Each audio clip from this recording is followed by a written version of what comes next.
也祝你们在现有的岗位上。Hai, selamat datang di Delicate Channel. Kebijakan dan praktik dinasti negara China menawarkan wawasan tentang bagaimana para pemimpin Tiongkok modern dapat menggunakan kekuatan mereka. Lalu, apa yang terjadi ketika China memimpin dunia?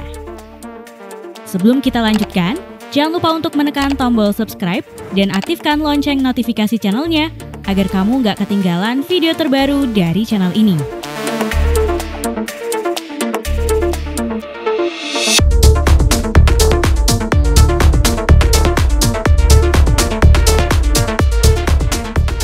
Akan menjadi negara adidaya seperti apa China?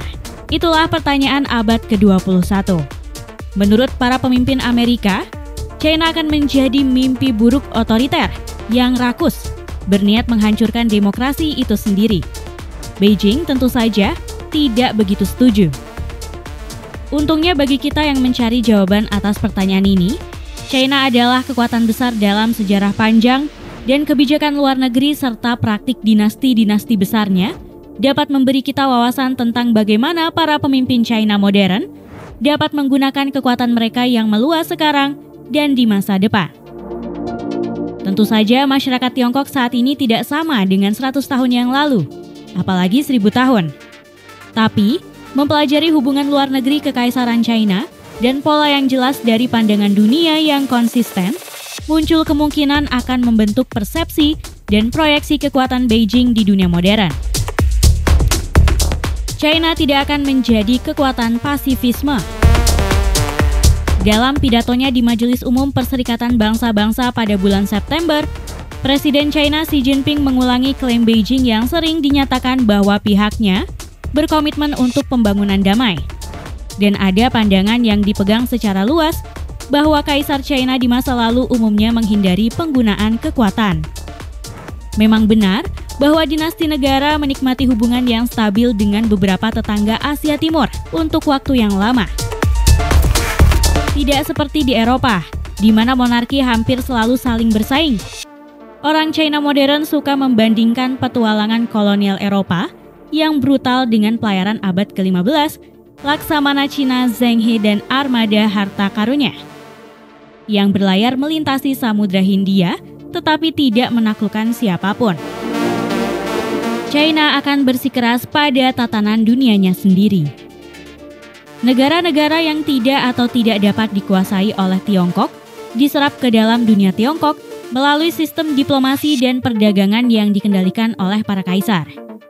Pemerintah lain diharapkan untuk membayar upeti kepada pengadilan China sebagai pengakuan atas superioritas China, setidaknya secara seremonial. Dan kaisar kemudian menganggap mereka bawahan. Apakah sistem upeti seperti itu benar-benar ada sebagai kebijakan luar negeri yang diterapkan secara keras dan cepat, atau secara konsisten masih diperdebatkan di kalangan sejarawan?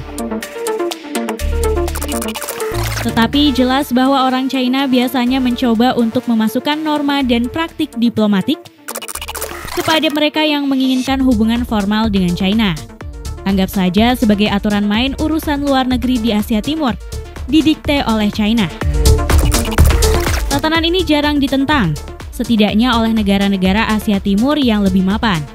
Tidak seperti Eropa, di mana negara-negara dengan kekuatan yang hampir sama bersaing untuk wilayah perdagangan, dan pengaruh China tidak memiliki saingan nyata.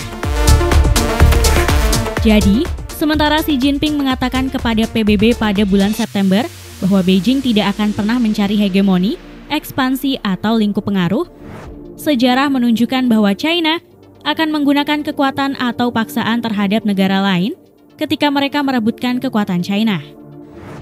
Hal ini berimplikasi pada Vietnam dan negara-negara Asia Tenggara lainnya yang memperdebatkan klaim China atas hampir seluruh Laut China Selatan dan bagi Taiwan yang dianggap Beijing sebagai provinsi yang membangkang.